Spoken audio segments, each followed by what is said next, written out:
Welcome back to the Elise podcast, where we help women in perimenopause and menopause thrive unapologetically from the inside out. Well, it is October, even though it doesn't feel like it here in Toronto. It's like 20, 30 degrees, hot and sunny, but it is coming. Fall is coming, and the end of the year is going to be here before we know it. Days are getting shorter. We'll be changing the clocks back at the beginning of next month. And before you know it, 2026 will be knocking on the door. So we've got about, as of October 1st, 90 days left of 2025, or 90-ish days left of the year by the time I'm recording this, which is the second or first full week of October. And I want to really talk today about how do you want to start the year? And I know you're like, but Elise, we're going into fall and it's pumpkin spice latte season and, leather jacket season. And I mean, if you've been here a hot minute, I love the fall. Fall's one of my favorite seasons. In fact, every season's my favorite except for winter, if I'm being honest. But I love seasons. I hate the winter, but it makes me appreciate spring and, of course, summer. But there's something so magical about fall. I think it's the beautiful leaves that we see changing. I am like a child looking at colors for the very first time, like Dorothy stepping into, Oz for the very first time and seeing everything just like so magical. And then when November hits and we have like all the leaves are kind of starting to really fall heavily, you're walking and it's got that like crunch underneath. And then, December comes and the holidays start and it's just like crisp and cool weather. And everyone gets all fun and excited for, the holidays and gatherings and food and travel and all the great stuff. So this tends to feel like the start of a really exciting season. And for some of you, you might be thinking about, I might just wait until, 2026 to start again. I've already fucked it up. And I want you to think back to where you were Jan 1 in 2025. What intentions did you set, if any? Where did you want to be by the end of this year? Because likely at some point on Jan 1 or Jan 2, you probably were thinking, I can do this, right? Like I'm going to lose weight. This is the year I'm going to really get my shit together. I'm going to prioritize myself in a way that I never have before. I'm going to do all the things. And yet here we are. We're in October and you're probably noticing your pants are even tighter. Maybe you've gone up a size. Maybe you've taken some pictures and you've looked at yourself and you're like, what the hell happened? Who's that woman? Maybe you like catch yourself in front of a storefront and you think, is that me? Like, and you're doing like the side profile look, like what happened? I don't get it. Where did that come from? Maybe you started off really strong. Maybe Jan, Feb, March, even you were crushing it, but like summer came and then you're just like, fuck it.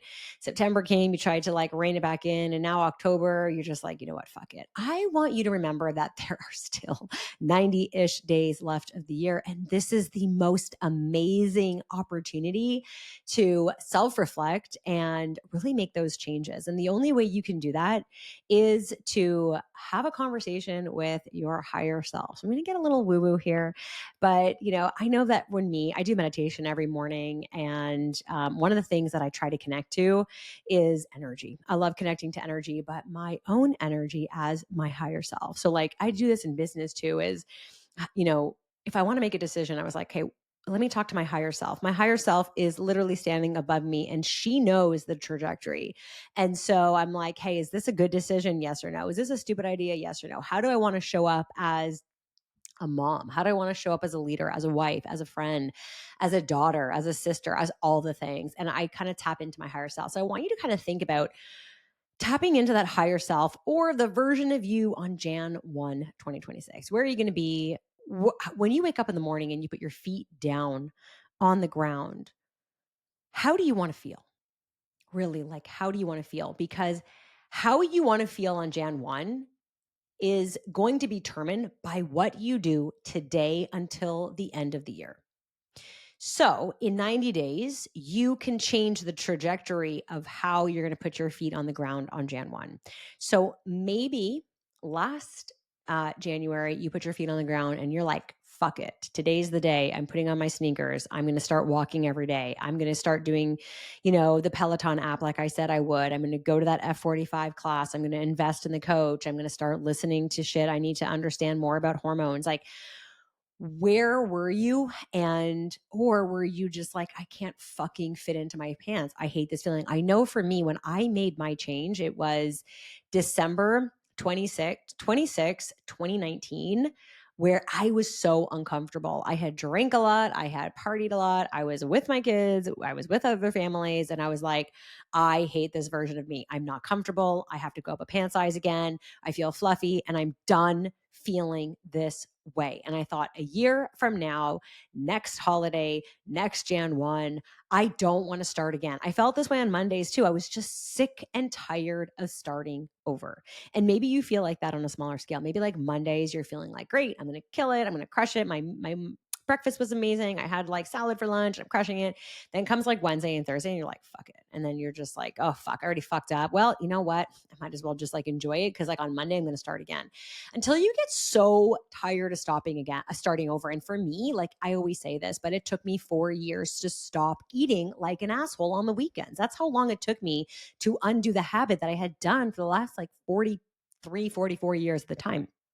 So how do you want to feel on Jan 1? Like, are you sick and tired of starting over, of saying this is the year? Maybe you're a woman that is just like, I really do prioritize myself because how can I not? I'm a mom, I'm a wife. I have to put my kids first. I've got to put my kids through college and university. And trust me, my daughter is going to be going to university next year. We're talking about applications. We're talking about, dorms and meal plans and living expenses. And, I feel like I'm George Banks on Father of the Bride, where I'm like unbuttoning my shirt. I'm like, oh my God, we gotta like, we've already been saving cash since the day she was born. But, it's just like, okay, that's a lot. And then I already start thinking about, all right, what am I going to cut back on? Because I'm going to be spending a lot more on my kid for her education and her lifestyle. So like, where can I cut back on mine? And it's like, no, I actually don't necessarily want to cut back on mine, or there's certain things I can, trim a little bit, but there's other things where, it's just like, no, I'm not willing to do that. So when it comes to me investing in my health, my hormone health, my physical health, my strength training health, my therapy, my mindset health, these are things that like I'm not willing to negotiate on because those are really important to me. So on Jan 1, I don't want to feel bloated. That's kind of what I said to myself. I was like, I don't want to fucking feel bloated anymore. I don't want to wake up in the morning and think, what the fuck did I eat last night and for the last 4 days? I'm just tired of this feeling. I'm tired of looking fluffy. I'm tired of my pants not fitting. I'm tired of having to wear a really tight shirt so that I can kind of suck in my gut and then put like a shirt over that. I did that a lot. I wanted to wear looser tops where like if I raise my arms up in the air and my midriff shows, I'm not going to feel embarrassed. In fact, I want to see a little bit of abs. I want to see some definition. I want to look like I work out. I want to look like the effort I put in is matching to the outcome that I'm seeing. So that was a really big thing for me. And I am exactly there. So ask yourself, like, how do you want to feel? Really take out pen to paper, hand on heart. How do I want to feel about myself? I think for a lot of women and for a lot of our clients, they say to me, I just want to be consistent. Like when we get into the nitty gritty of goal setting, a lot of women will say to me, yeah, I want to lose weight, blah, blah, blah. But I want to, like in a year from now or 6 months from now, I want to have a lifestyle that is going to be consistent so that I know I can hit it. So it's like, I want to be the person who wakes up in the morning and goes to the gym. I want to be the woman who doesn't say fuck it and, eats like an asshole for the rest of the day or for the weekend. I want to be the woman who says no to shit because I'm saying yes to myself. And I know that if I become that woman, that I can do anything, whether it's lose 10 pounds, 20 pounds, 30 pounds, 100 pounds, it will come in time. But if I don't build that consistency, I won't get there. Because probably like you, a lot of our clients have done the yo-yo dieting, the start stopping, the push pull with themselves. And they're tired of it. They're like, I want to get out of my head. I want food freedom. I don't want to be thinking about my next meal all the time.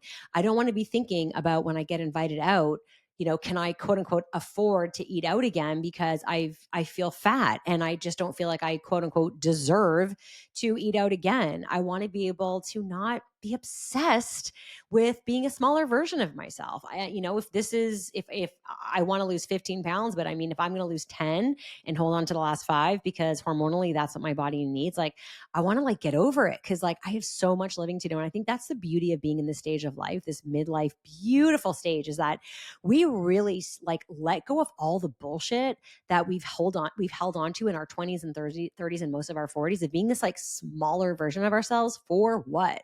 I had this conversation with a client the other day where she was like really upset about the last 3 pounds. And I'm like, are you seriously going to let 3 pounds hold you down? Like, this is 3 pounds negligible. Like, do you still fit into your clothes? Yes. Like, what is it? Well, I was, 10 years ago, I was 3 pounds lighter and I just like that look. And I'm like, are you happy when you look in the mirror? Yes.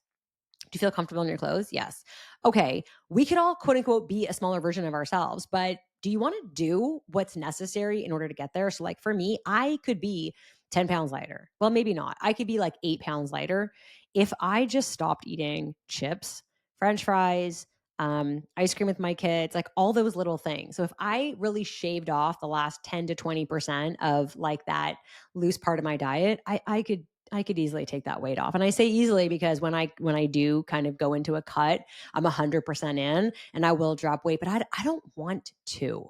I am comfortable in my body. I look like I work out, which was my goal. I wanted it to like, I wanted the effort that I put into the gym, show up on my physique. I wanted to be able to wear a crop top or like rock a bikini and, feel comfortable and confident in my body. I do.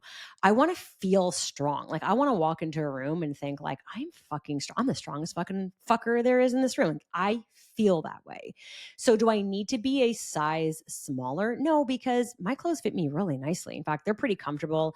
I think I'm rocking it. Like I feel confident most of the time. Albert fucking is obsessed with my body. So like I'm not worried about, am I still turning him on or the opposite sex? Like I know I good there. So it's like, why am I trying so hard for that version? So like on Jan 1, I don't think, well, this is the year I'm going to really drop those last 8 pounds because I'm comfortable and confident in my body. And maybe you're someone who's listening and saying, I want to be comfortable and confident in my body. So what are you going to do? Now is the time. If you're going to check out right now in October and say, fuck it, I'll start in January. When you start in January, it's going to be 90 days that you'll be set back, which means it's going to take you until March. Let that sink in until you get to the point where you would be Jan 1 had you started now. So do you want to start in 3 months? Do you want to be 6 months to a start date, or do you want to start right now? Coach Christine, who works with FFWE, always says the best time to start was yesterday, but the second best time is today. Really, now is your power. You don't even know what the fuck's going to happen tomorrow. I was talking to another client. A lot of our clients are having like knee replacement, hip replacements. And she's like, I don't know if I should start this program now or wait. And I'm like, what are you going to wait for? And she's like, well, I have limitations if I have my knee replacement. And I'm like, but after you have your knee replacement, how are you going to feel? You're going to like probably put on more weight, more inflammation, and then it's going to set you back more. Whereas we can do a lot of work and a lot of foundation while you're healing and recovering. Why would you want to start after? Like, I don't understand it. So what can you do now? If you're working on your own, now is the time to dial in your nutrition. Take a look, start tracking. There's 100 apps out there. I do like MyFitnessPal. I recognize it can be a little bit annoying because you can't scan the barcode unless you pay up.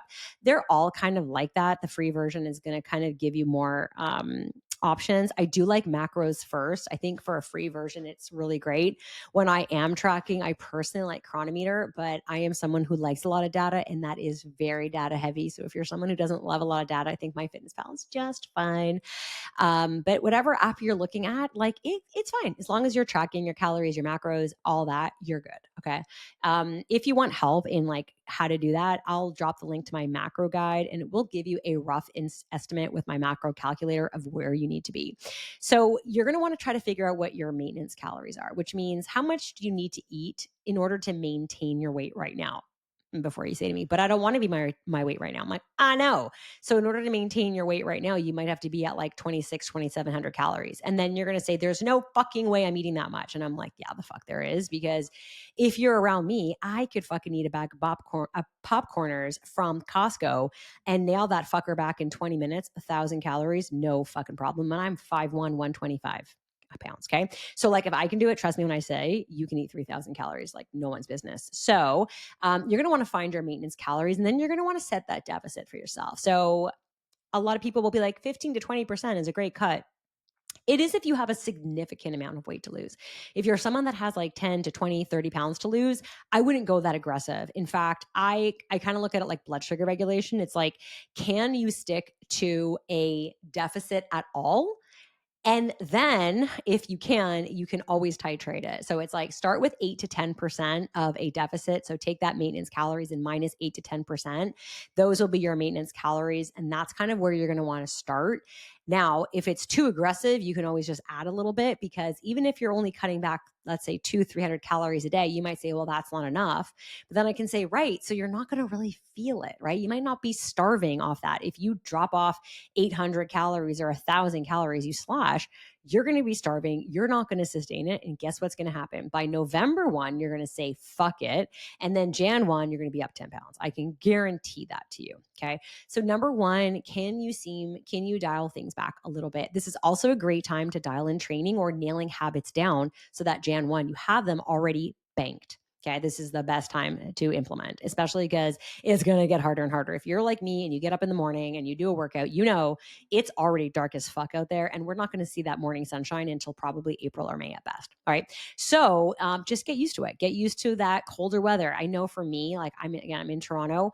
The worst thing I hate in the morning. I don't mind the cold. I don't even mind the snow. It's when it's like frozen, right? So it's like I try to scrape my car and I need 10 extra minutes to like warm up my car before I go to the gym.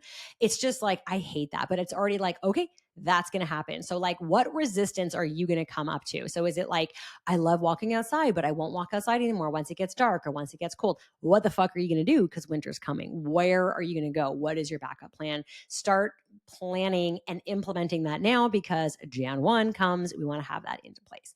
And then lastly is like, what feedback do you have to know that you're on the right track? This is something that most people miss. The only feedback they have is that damn scale. And when the scale goes up, they're like, this isn't working. I'm not going to do this. And then we stop and then we start again. So what other feedback do you have? Do you have feedback from a coach? Do you have feedback from an accountability buddy? Do you have feedback from measurements, from how you feel in your clothes, from your own biofeedback? So what we do in our program is we get into what is your body saying? So hunger, energy, cravings, your libido, your recovery, your sleep, your cycle if you're cycling. What does that look like? And how is that improving? Because it's not just about the scale. Now, if you are someone who is like, hey, I want to dial this down, I encourage you to just reach out to me. You can shoot me a message ready, or just send me a message and say, hey, Elise, I'm ready to chat about this. We will set up a call and talk to you about how our 4Function hormonal renewal program, which is fully customized, can help achieve your goals and to get you feeling that way, that confident way, feeling leaner, feeling stronger, feeling like you have your shit together for Jan 1. All right. And we will take away all the guesswork. We'll customize your nutrition. We will customize your training. Make sure you have that sweet spot so you're not over or under training. We will make sure that you are metabolically fit. And then we're also going to teach you how to listen to your body so that you don't need us ever again. That is our promise of our program. By the end of it, you can do this on your own. Okay. But you have to put in the work first. Like I say, with intentional eating, you can't be intentional with eating until you understand the science and what your body actually needs in terms of fuel.